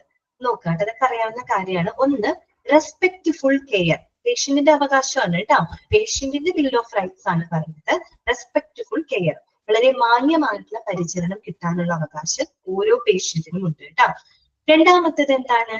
Complete information with regard to diagnosis, treatment and prognosis. അതായത് അവർക്ക് കൊടുക്കുന്ന രോഗനിർണയം, അല്ലെ, രോഗനിർണയം, അവർക്ക് കൊടുക്കുന്ന ട്രീറ്റ്മെന്റ്, ചികിത്സ, അതുപോലെ തന്നെ പ്രോഗ്നോസിസ്. പ്രോഗ്നോസിസ് ഒക്കെ നമ്മൾ പഠിച്ചതാണ് കേട്ടോ. ICU ഒക്കെ പഠിച്ചപ്പോ പ്രോഗ്നോസിസ് പറഞ്ഞിരുന്നു. പ്രഡിക്ഷൻ ആണ് കേട്ടോ, പ്രവചനമാണ്. ഇപ്പോ അവരുടെ ഡിസീസ്, അവരുടെ അസുഖം ഇംപ്രൂവ് ആവുന്നതിന്റെ ഒരു പ്രഡിക്ഷൻ, എപ്പോ ഇംപ്രൂവ് ആവും, ഏത് സമയത്ത് ഇംപ്രൂവ് ആക്കാൻ പറ്റും, ഏതൊക്കെ മരുന്നുകൾ കൊടുത്താൽ അവരുടെ ഹെൽത്ത് കണ്ടീഷൻ പുരോഗമിക്കും എന്നുള്ള കാര്യങ്ങളൊക്കെ ഒരു പ്രഡിക്ഷൻ ഉണ്ടാവും. പ്രോഗ്നോസിസ് എന്നാണ് പറയാ. അപ്പൊ അത്തരം കാര്യങ്ങളെ കുറിച്ചൊക്കെ അറിയാനുള്ള അവകാശം ഓരോ പേഷ്യന്റിനും ഉണ്ട് കേട്ടോ. അവർക്ക് എന്ത് ട്രീറ്റ്മെന്റ് ആണ് കൊടുക്കുന്നത്, അതുപോലെ എന്ത് രോഗമാണ് അവർക്കുള്ളത്, എന്തൊക്കെ പ്രഡിക്ഷൻസ് ആണ് അവരുടെ രോഗത്തില് മെഡിക്കൽ പ്രാക്ടീഷണർമാർ നടത്തിയിട്ടുള്ളത് എന്നുള്ളതിനെ കുറിച്ചുള്ള വിവരങ്ങൾ അറിയാനുള്ള അവകാശം ഓരോ പേഷ്യൻസിനും ഉണ്ട് കേട്ടോ. അവരുടെ റൈറ്റ് ആണിത്. അടുത്തത്, patient has the right to information from doctor before he gives the consent. മനസ്സിലായല്ലോ? അതായത് ഇപ്പൊ സെക്കൻഡ് പറഞ്ഞ സെയിം പോയിന്റ് ആണ് കേട്ടോ. ഡോക്ടറിൽ നിന്നും എന്താണ് പേഷ്യന്റിന് എല്ലാ വിവരങ്ങളും അറിയാനുള്ള അവകാശമുണ്ട് കേട്ടോ. ബിഫോർ ഹി ഗീവ്സ് കൺസെന്റ്, അതായത് ഒരു രോഗി അനുവാദം കൊടുക്കുന്നതിന് മുൻപ് തന്നെ അദ്ദേഹത്തിന്റെ രോഗവിവരങ്ങളെ കുറിച്ച് ഡോക്ടറിൽ നിന്നും അറിയാനുള്ള അവകാശം ഒരു പേഷ്യന്റിന് ഉണ്ട്. ഓക്കെ, അടുത്തത് എന്താണ്? Right to refuse treatment to the extent permitted by law and to be informed. എന്താണ് right to refuse the treatment to the extent permitted by the law? അതായത് ഒരു നിയമം അനുശാസിക്കുന്ന പരിധിക്കുള്ളിൽ നിന്നുകൊണ്ട് തന്നെ ഒരു ട്രീറ്റ്മെന്റ് നിരാകരിക്കാനുള്ള അവകാശവും ആർക്കുണ്ട്? പേഷ്യന്റിനുണ്ട്. ചില ട്രീറ്റ്മെന്റ് അവർക്ക് തോന്നുന്നത് വേണ്ട, എനിക്കത് ചെയ്യാൻ താല്പര്യമില്ല എന്നുണ്ടെങ്കിൽ അവർക്കത് പറയാം, ഡോക്ടറോട് പറയാം എനിക്ക് ആ ട്രീറ്റ്മെന്റ് എടുക്കാൻ താല്പര്യമില്ല, അല്ലെങ്കിൽ ഞാനത് എനിക്ക് ഇഷ്ടപ്പെടുന്നത്, ഞാൻ റിഫ്യൂസ് ചെയ്യാണ് എന്ന് പറയാനുള്ള അവകാശം ഓരോ പേഷ്യന്റിനും ഉണ്ട്. ഓക്കെ, അപ്പൊ അത് ഡോക്ടർ എത്ര നിർബന്ധിച്ചാലും അത് പേഷ്യന്റിന്റെ റൈറ്റ് ആണ് കേട്ടോ. അതാണ് പറയുന്നത് right to refuse the treatment, അതും to the extent permitted by law and to be informed. അത് ആ ഡോക്ടറിനെ അറിയിക്കുകയും ചെയ്യാം കേട്ടോ. അറിയിക്കാനുള്ള അവകാശം പേഷ്യന്റിന് ഉണ്ട്. പിന്നെന്താണ്?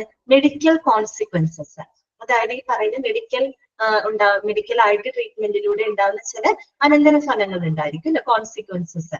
അതൊക്കെ മനസ്സിലാക്കാനും അറിയാനും ഒക്കെ ഉള്ള അവകാശം ഒരു പേഷ്യന്റിനുണ്ട് എന്ന് മനസ്സിലാക്കി വെക്കുക. പിന്നെന്താണ്? Right to privacy. All communication and records must be treated as confidential. അതായത് റൈറ്റ് ടു പ്രൈവസി, നേരത്തെ പറഞ്ഞതാണ് അല്ലെ, സ്വകാര്യതയ്ക്കുള്ള അവകാശമുണ്ട്. അതുകൊണ്ട് തന്നെ രോഗിയുമായിട്ട് ബന്ധപ്പെട്ട എല്ലാ ആശയവിനിമയങ്ങളും റെക്കോർഡ്സുകളും തികച്ചും എന്താണ്, രഹസ്യമായിട്ട് തന്നെ സൂക്ഷിക്കണം. പേഷ്യന്റിന്റെ റെക്കോർഡ് എന്ന് പറഞ്ഞാൽ വളരെ കോൺഫിഡൻഷ്യൽ, പലർക്കും പല രീതിയിലുള്ള അസുഖങ്ങളായിരിക്കും അല്ലെ. അപ്പൊ അതുകൊണ്ട് തന്നെ എന്താണ്, ആ ഒരു പേഷ്യന്റിന്റെ സ്വകാര്യതയ്ക്കുള്ള അവകാശം അവർക്കുണ്ട്.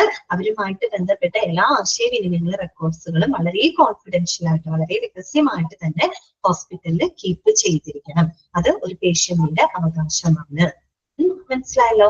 പിന്നെന്താണ്, hospitals must provide evaluation, service and referral as indicated by the urgency of the case.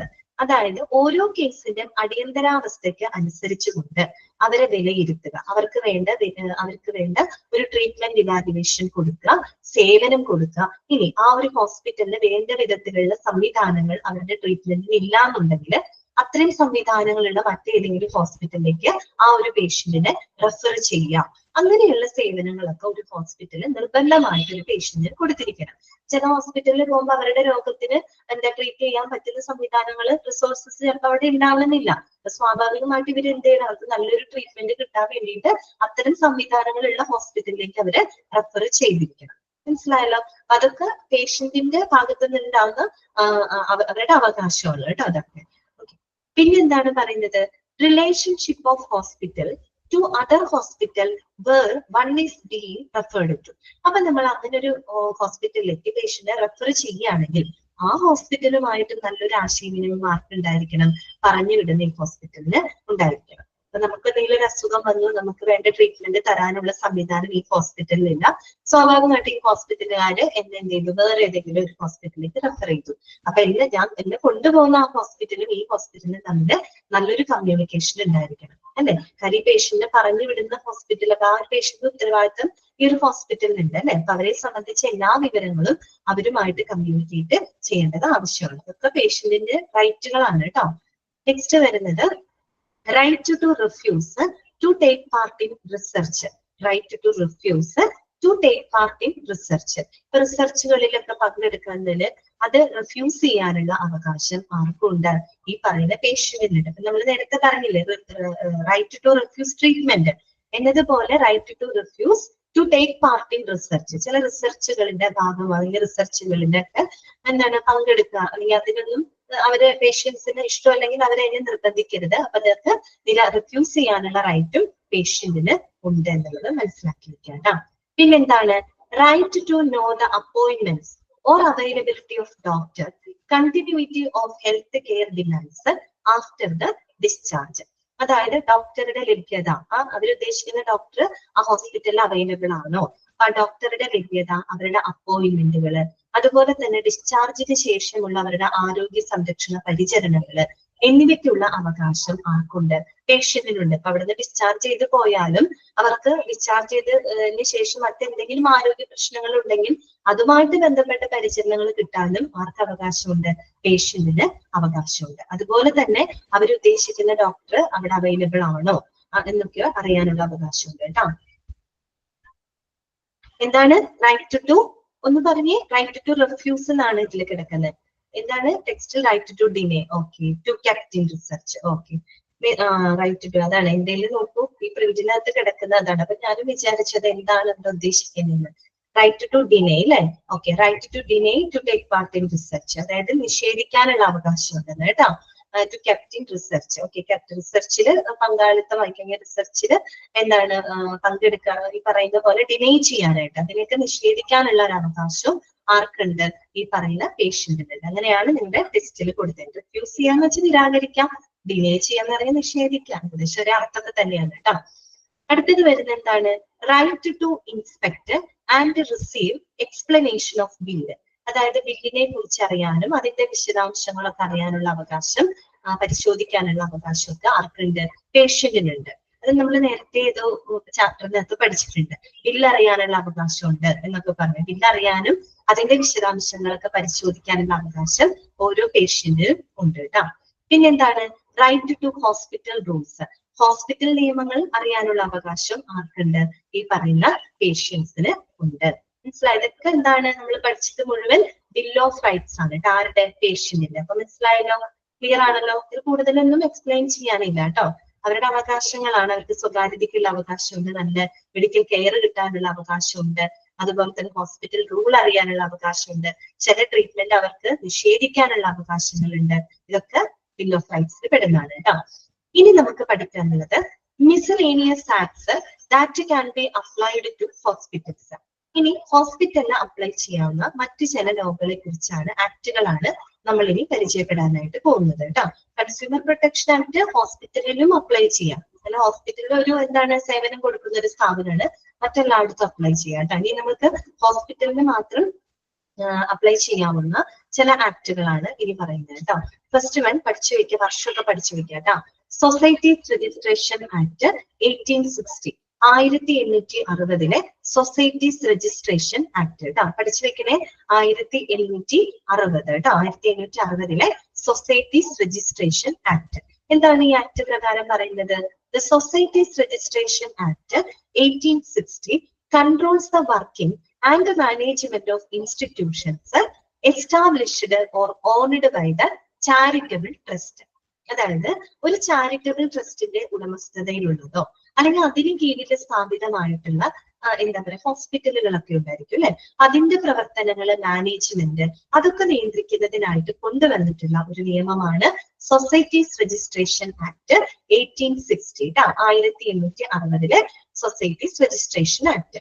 അപ്പൊ ഈ ആക്ട് പ്രകാരം all hospitals in the voluntary sector or non-government organization, that means NGO, in the medical care field should be registered under this act.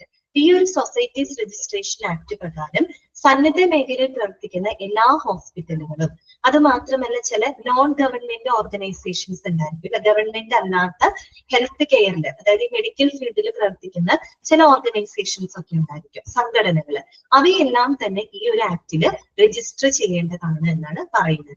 നമ്മുടെ സേവാ ഭാരതി ഒക്കെ പോലെയുള്ള അതൊക്കെ എന്താണ് non government organisation ആണ് കേട്ടോ. അത് മാത്രമല്ല വേറെ കുറെ ഉണ്ട്, മറ്റു പല സംഘടനകളൊക്കെ ഉണ്ട്. അപ്പൊ അത് നോൺ ഗവൺമെന്റ് ഓർഗനൈസേഷൻ ആണ്. അങ്ങനെയുള്ള സൊസൈറ്റികൾ പോലും, അത്തരം സംഘടനകൾ പോലും ഈ ഒരു ആക്ട് പ്രകാരം രജിസ്റ്റർ ചെയ്യേണ്ടതാണ്. ഇതിനകത്ത് പഠിക്കാനുള്ളൂ. സൊസൈറ്റീസ് രജിസ്ട്രേഷൻ ആക്ട് 1860 പ്രകാരം എന്താണ് ഒരു ചാരിറ്റബിൾ ട്രസ്റ്റിന്റെ ഉടമസ്ഥതയിലുള്ളതോ അതിന് കീഴിൽ പ്രവർത്തിക്കുന്നതോ ആയിട്ടുള്ള സ്ഥാപനങ്ങളുടെ മാനേജ്മെന്റും പ്രവർത്തനങ്ങളും നിയന്ത്രിക്കുന്നതിന് വേണ്ടിയിട്ട് കൊണ്ടുവന്നിട്ടുള്ള ആക്ടാണ് സൊസൈറ്റീസ് രജിസ്ട്രേഷൻ ആക്ട് 1860. ക്ലിയറാണല്ലോ. അപ്പൊ അത് പ്രകാരം എല്ലാ ഹോസ്പിറ്റലുകളും മെഡിക്കൽ ഫീൽഡിൽ പ്രവർത്തിക്കുന്ന മറ്റു പല സന്നദ്ധ സംഘടനകളും ഈ ആക്ട് പ്രകാരം രജിസ്റ്റർ ചെയ്യേണ്ടതാണ്. ഓക്കെ ആണല്ലോ. അടുത്തതാണ് state public charitable trust act. State public charitable trust act അതെന്താ ഉദ്ദേശിക്കുന്നത്? സ്റ്റേറ്റ് എന്ന് വന്നിട്ടുണ്ടോ? വേറെ ഒന്നുമല്ല. അതായത് ഓരോ സ്റ്റേറ്റുകളിലും പ്രവർത്തിക്കുന്ന, ഓരോ സംസ്ഥാനങ്ങളിൽ പ്രവർത്തിക്കുന്ന ചില പബ്ലിക് ചാരിറ്റബിൾ ട്രസ്റ്റുകൾ ഉണ്ടായിരിക്കും.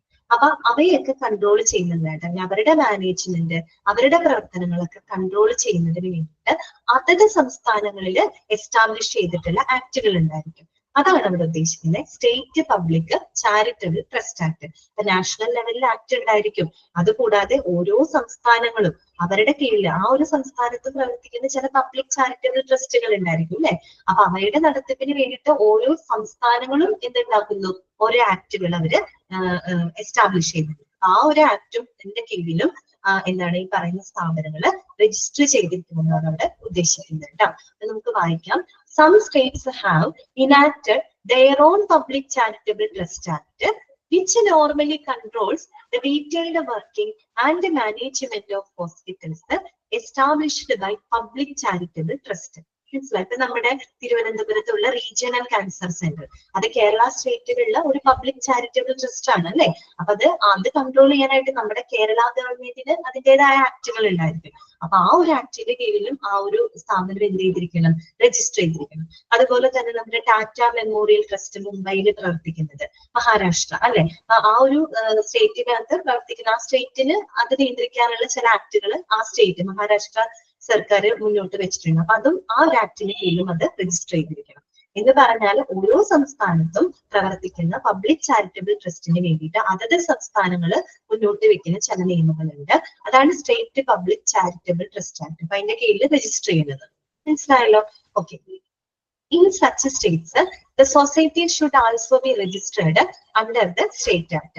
അത്തരം സംസ്ഥാനങ്ങളിൽ നമ്മൾ ഈ പറഞ്ഞ സൊസൈറ്റീസ് രജിസ്ട്രേഷൻ ആക്ട് പ്രകാരം ഹോസ്പിറ്റൽസ് ഉണ്ടാവുമല്ലോ, അത്തരം ഹോസ്പിറ്റലുകൾ ഈ സ്റ്റേറ്റ് പബ്ലിക് ചാരിറ്റബിൾ ട്രസ്റ്റ് ആക്ടും അനുസരിച്ചിരിക്കണം എന്നാണ് പറയുന്നത്. അതായത് സംസ്ഥാനങ്ങളിൽ അവർക്കായിട്ട് കൊണ്ടുവരുന്ന ചില നിയമങ്ങൾ അതും അവർ അനുസരിക്കണം, രജിസ്റ്റർ ചെയ്തിരിക്കണം ആ ആക്ടിന്റെ കീഴിൽ. ക്ലിയർ ആണല്ലോ? ഓക്കെ, അത്രയാണ് കേട്ടോ. അപ്പൊ രണ്ട് ആക്ടും പഠിച്ചു വെക്കാം. സൊസൈറ്റീസ് രജിസ്ട്രേഷൻ ആക്ട് 1816, പിന്നെ state public charitable trust act കേട്ടോ. ഇനി അടുത്തത് നോക്കിയേ, acts in relation to establishment of hospitals or nursing homes. അതായത് ഹോസ്പിറ്റലുകൾ അഥവാ നഴ്സിംഗ് ഹോമുകളൊക്കെ സ്ഥാപിക്കുന്നതുമായിട്ട് ബന്ധപ്പെട്ടുള്ള ചില ആക്ടുകളുണ്ട്. ഏതൊക്കെയാണെന്നൊന്നും പറയുന്നില്ല, ഒരു ജനറൽ അവയർനെസ് മാത്രമാണ് അവിടെ പറയുന്നത്. There are regional laws in each state controlling the establishment and the standards about the hospitals or nursing homes. അതായത് ഓരോ സംസ്ഥാനങ്ങളിലും അവരുടെ ഹോസ്പിറ്റലുകൾ അല്ലെങ്കിൽ മറ്റ് നഴ്സിംഗ് ഹോമുകളൊക്കെ സ്ഥാപിക്കുന്നതുമായിട്ട് ബന്ധപ്പെട്ട് പ്രാദേശിക നിയമങ്ങൾ വരെ ഉണ്ടെന്നാണ് പറയുന്നത്. റീജിയണൽ ലോസ് വരെ ഉണ്ട്. ഇപ്പൊ നമ്മൾ സെൻട്രൽ ലോസുകൾ കണ്ടു, സെൻട്രൽ ആക്ടുകൾ കണ്ടു, സ്റ്റേറ്റ് ആക്ടുകളൊക്കെ കണ്ടു എന്നതുപോലെ പ്രാദേശികമായിട്ടുള്ള നിയമങ്ങൾ വരെ ഉണ്ടെന്നാണ് പറയുന്നത്. റീജിയണൽ ലോകൾ വരെ ഉണ്ട് എന്നാണ് പറയുന്നത്. ഓക്കെ, ഇനി നോക്കുക, അതിനൊരു എക്സാമ്പിൾ പോലെ നമുക്ക് വേണമെങ്കിൽ പറയാവുന്ന ഒരു ആക്ട് ആണ് ഷോപ്സ് ആൻഡ് എസ്റ്റാബ്ലിഷ്മെന്റ് ആക്ട്. എന്താണ് ഷോപ്സ് ആൻഡ് എസ്റ്റാബ്ലിഷ്മെന്റ് ആക്ട്? എന്താണ് പേരിൽ നിന്ന് നമുക്ക് മനസ്സിലാവും. നമുക്ക് ജസ്റ്റ് വായിക്കാം. Any establishment legally coming under this definition within the regional municipal jurisdiction should be registered under this act.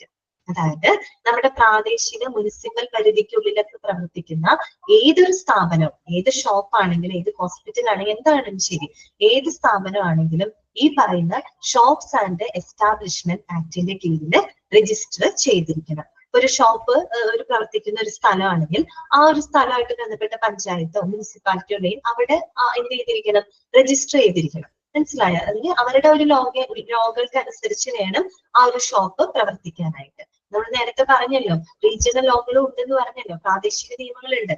അത്തരത്തില് പ്രാദേശിക മുനിസിപ്പൽ പരിധിക്കുള്ളിൽ പ്രവർത്തിക്കുന്ന നിയമാനുസൃതമായിട്ടുള്ള ഏതൊരു സ്ഥാപനവും ഈ പറയുന്ന ആക്ട് പ്രകാരം രജിസ്റ്റർ ചെയ്യേണ്ടതാണ്. എന്തിനു വേണ്ടിയിട്ടാണ് ഈ ആക്ട് കൊണ്ടുവന്നേക്കണെന്ന് അറിയാമോ? അതാണ് അടുത്ത സെന്റൻസിൽ അവർ പറയുന്നത്. The act is designed to manage the payment of wages, hours of work, അതുപോലെ തന്നെ leave, holidays, terms of service and other work conditions of people who are employed in the shop. അതായത് ആ ഒരു ഷോപ്പിൽ പ്രവർത്തിക്കുന്ന ആളുകൾ ഉണ്ടാവും അല്ലെ, അവരുടെ വേതനം, അതുപോലെ തന്നെ അവരുടെ ലീവ്, അവർക്ക് കൊടുക്കുന്ന ഹോളിഡേയ്സ്, പിന്നെന്താണ് ടേംസ് ഓഫ് സർവീസ് അല്ലെ, അവരുടെ എന്താ പറയുക ജോലി സംബന്ധമായിട്ടുള്ള നിബന്ധനകള്, പിന്നെ അവരുടെ വർക്ക് കണ്ടീഷൻസ് ഓഫ് പീപ്പിൾ, അവർക്ക് കൊടുക്കുന്ന തൊഴിൽ സാഹചര്യങ്ങള്, അതൊക്കെ മാനേജ് ചെയ്യുന്നതിന് വേണ്ടിയിട്ടാണ് ഈ പറയുന്ന ഷോപ്പ് ആൻഡ് എസ്റ്റാബ്ലിഷ്മെന്റ് ആക്ട് കൊണ്ടുവന്നിരിക്കുന്നത്. മനസ്സിലാവും? ഒരു കട പ്രവർത്തിക്കുമോ, ഒരു ഷോപ്പ് പ്രവർത്തിക്കുമ്പോൾ അതിനോടനുബന്ധിച്ച് ഒരുപാട് ജീവനക്കാരുണ്ടാവും. അവർക്ക് കൊടുക്കുന്ന വേതനം, അവർക്ക് നല്ല തൊഴിൽ സാഹചര്യങ്ങൾ കൊടുക്കണം, അതുപോലെ തന്നെ അവരുടെ തൊഴിൽ സംബന്ധമായിട്ടുള്ള ചില നിബന്ധനകളൊക്കെ ഉണ്ടായിരുന്നു അല്ലെ. അപ്പൊ അതൊക്കെ മാനേജ് ചെയ്യുന്നതിന് വേണ്ടിയിട്ടാണ് ഇങ്ങനെ ഒരു ആക്ട് കൊണ്ടുവന്നിരിക്കുന്നത്. ഇതെല്ലാം തന്നെ പ്രാദേശിക നിയമങ്ങളാണ് കേട്ടോ. ക്ലിയർ ആയല്ലോ? ഓക്കെ, ഇനി നമുക്ക് ഏറ്റവും ഇമ്പോർട്ടന്റ് ആയിട്ട് അറിഞ്ഞിരിക്കേണ്ട കുറച്ച് ആക്ടുകളാണ്. അതിൽ ഒന്നാമത്തെയാണ് PCPNDT ആക്ട്. എന്താണ് PCPNDT ആക്ട്? PC എന്താണ്? പ്രീ കൺസെപ്ഷൻ ആണ് കേട്ടോ. Pre conception. PN എന്താണ്? പ്രിനാറ്റൽ കേട്ടോ. ഒന്ന് ചേർത്ത് വായിക്കാം. Pre conception prenatal diagnostic techniques act കേട്ടോ. അതാണ് PCPNDT ആക്ട്.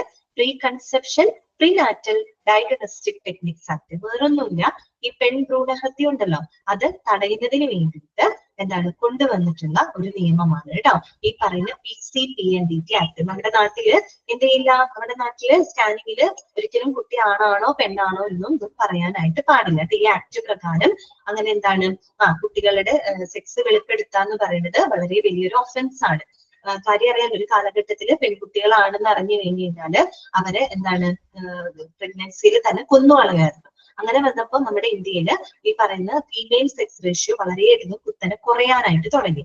അപ്പൊ അങ്ങനെ വന്നപ്പോ പെൺഭ്രൂണഹത്യ, ആണാണെങ്കിൽ കുഴപ്പമില്ല, പെൺകുട്ടികളാണെങ്കിൽ ഗർഭത്തിലെ തന്നെ അതിനെ കൊന്നുകളയുമായിരുന്നു. അപ്പൊ അങ്ങനെ വന്നപ്പോ ഫീമെയിൽ സെക്സ് റേഷ്യോ ഭയങ്കരമായിട്ട് കുറഞ്ഞു. അപ്പൊ അത് കുറയ്ക്കാൻ വേണ്ടിയിട്ട്, അതിന് ഒരു തടയാൻ വേണ്ടിയിട്ട് കൊണ്ടുവന്നിട്ടുള്ള ഒരു ആക്ട് ആണ് PCPNDT ആക്ട് കേട്ടോ. പ്രീ കൺസെപ്ഷൻ, കൺസെപ്ഷൻ എന്ന് പറഞ്ഞാൽ എന്താണ്? പ്രഗ്നൻസി ആണ് അല്ലെ. പ്രീ കൺസെപ്ഷൻ ആണ്, ഗർഭത്തിൽ ഇരിക്കുമ്പോൾ തന്നെ അവർ കൊന്നുകളയാണ് അല്ലെ. പ്രിനാറ്റൽ എന്ന് പറഞ്ഞാൽ അത് തന്നെയാണ് കേട്ടോ, പ്രഗ്നൻസിയിൽ ഇരിക്കുന്ന സമയമാണ്, അങ്ങനെയുള്ള പ്രസവത്തിന് മുമ്പുള്ള ഒരു അവസ്ഥ, അതിന് ഈ പറയുന്ന കുഞ്ഞുങ്ങൾ കൊന്നുകളയണം. അതിന് വേണ്ടിയിട്ട് കൊണ്ടുവന്ന ആക്ട് ആണ്. ആക്ട് എന്താണെന്നാണ് നോക്കുക കേട്ടോ. The PCPNDT Act was approved on 20th September 1994. 1994 September 20-നാണ് ഏത് ആക്ട് വന്നത്? PCPNDT ആക്ട് വന്നിട്ടുള്ളത്. അതുവരെ എന്തുണ്ടായിരുന്നു? പെൺഭ്രൂണഹത്യകൾ ധാരാളമായിട്ട് നടന്നിരുന്നത്. സ്കാനിങ് നടക്കുമ്പോൾ ഡോക്ടർമാർക്ക് അറിയാം ആണാണോ പെണ്ണാണോ എന്ന് സ്കാനിങ്ങിൽ കറക്റ്റ് ആയിട്ട് അവർക്ക് അറിയാൻ പറ്റും. പക്ഷെ ഒരു കാരണവശാലും അത് വെളിപ്പെടുത്താനായിട്ട് പാടില്ല. ഓക്കെ, നോക്കാം.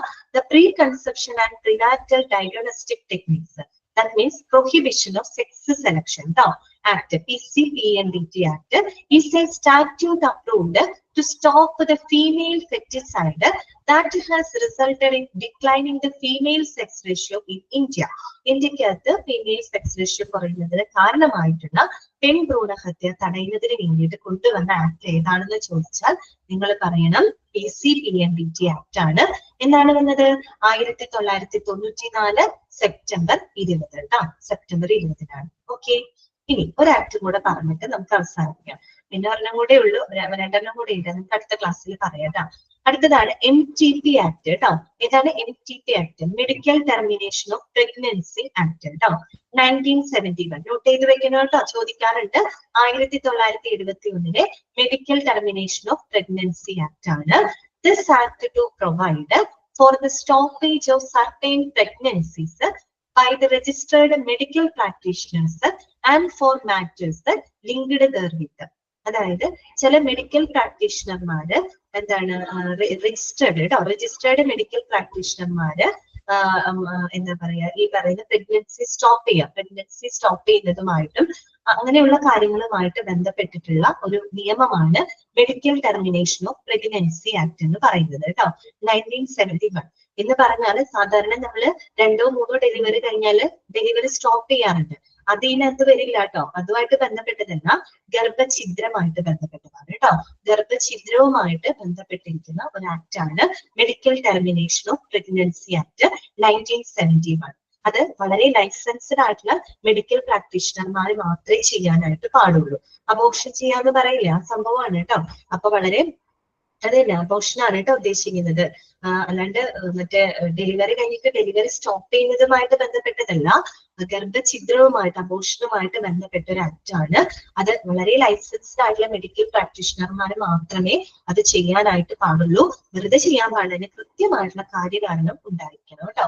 അതിനായിട്ട് കൊണ്ടുവന്നിട്ടുള്ള ആക്ട് ആണ് medical termination of pregnancy act 1971. പ്രത്യേകിച്ച് നമ്മുടെ നാട്ടിലൊക്കെ ഒരു 20 വീക്ക് മുമ്പ് വരെ ഗർഭഛിദ്രം നടത്താനായിട്ട് പാടുള്ളൂ. 20 വീക്കിന് മുകളിൽ പോയി കഴിഞ്ഞാൽ ചെയ്യാനായിട്ട് പാടില്ല. അപ്പൊ പലപ്പോഴും സ്കാനൊക്കെ ചെയ്യുമ്പോൾ ഒരുപക്ഷെ കുട്ടികൾക്ക് എന്തെങ്കിലും വൈകല്യങ്ങളൊക്കെ ഉണ്ടാവാം.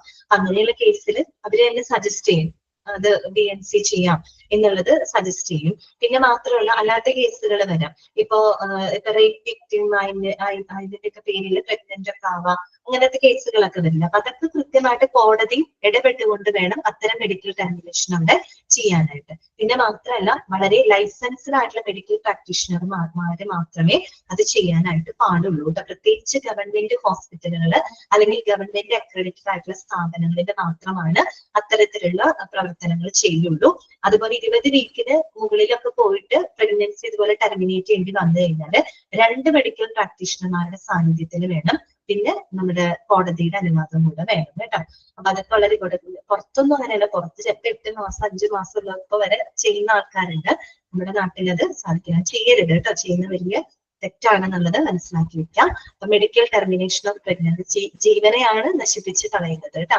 അപ്പൊ അതങ്ങനെ ഒരു ആക്ട് കൊണ്ടുവന്നിട്ടുണ്ട്, medical termination of pregnancy act 1971 കേട്ടോ.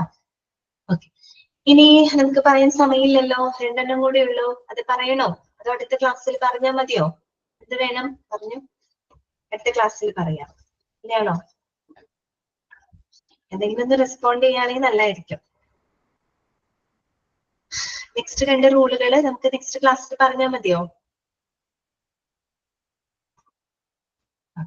പറഞ്ഞു, ഓക്കെ. അപ്പൊ ഒരു 5 മിനിറ്റും കൂടെ എടുക്കൂ കേട്ടോ. ഓക്കെ, അടുത്തതാണ് ബയോമെഡിക്കൽ. ജസ്റ്റ് ഒന്ന് പറയാം, 30 ആയി. എന്താണ് biomedical waste management and handling rules ആണ് കേട്ടോ.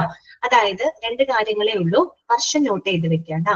ദ ബയോമെഡിക്കൽ വേസ്റ്റ് മാനേജ്മെന്റ് അഥവാ ഹാൻഡ്ലിംഗ് റൂൾസ് 1998 കേട്ടോ, 1998 കേട്ടോ.